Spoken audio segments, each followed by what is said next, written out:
There's several ways to cover the cost of college. Savings accounts, 529 scholarships, grants, loans, merit aid, work study, and jobs can help pay college, community college, or career college bills. One area of generating financing that is growing in favor is employers assisting with employee education costs. Hi, I'm Margaret Meek, and this is Find the Money.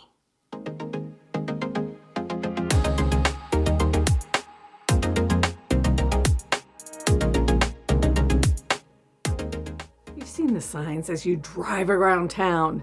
Help wanted, college tuition assistance available. But what does that mean? Well, it can be different for every employer. Let's walk through the why and how of these programs.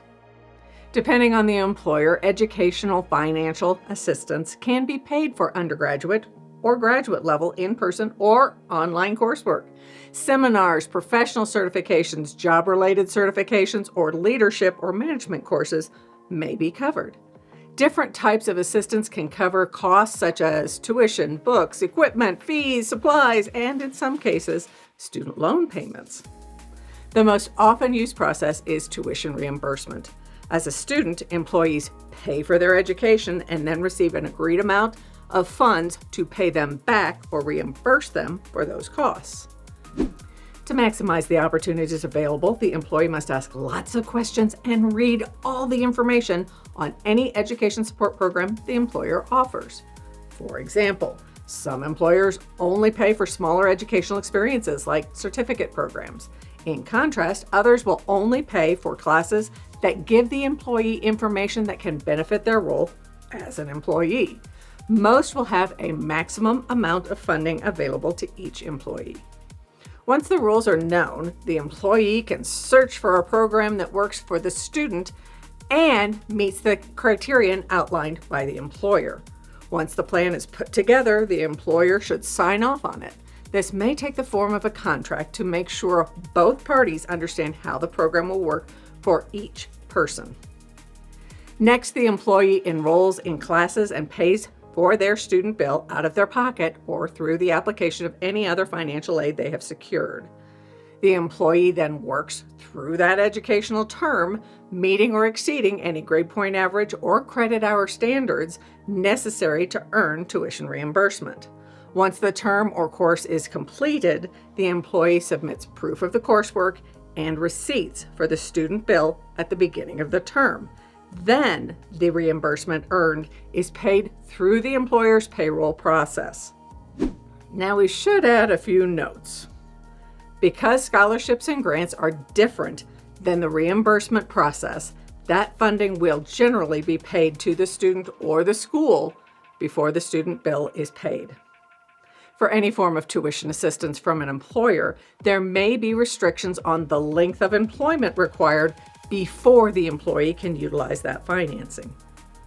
Some employees can receive funding to help repay their student loans. Generally, the employee must continue to work for that employer throughout the completion of the educational assistance contract.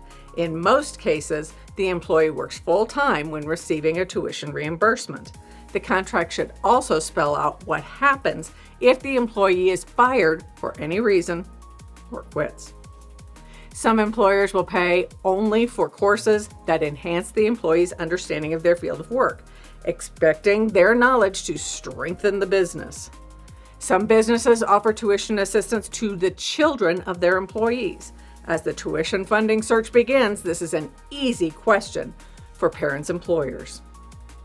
Employers can limit the employee's school selection to a few colleges. It is up to the employee to determine if the schools in question will work for their educational plan. However, it is worth checking out if there is a franchise of the employee's current employer near the college that is the employee's strongest choice. The amount of money that can be paid through tuition assistance is unlimited. However, there are tax implications for all of this, some for the employer and some for the employee. But as with all things tax policy based, changes occur early and often. The employer and employee are responsible for knowing how tax policy affects them.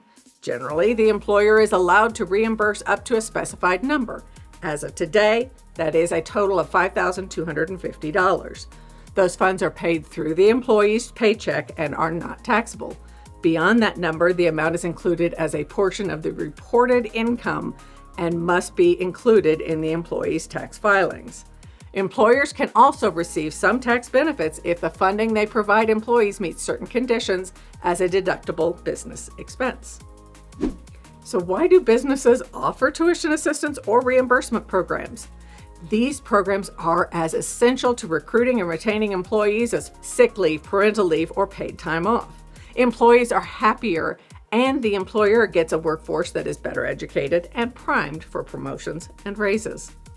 When working for a business that does not offer tuition assistance, it is fair to ask the employer to consider setting up such a program.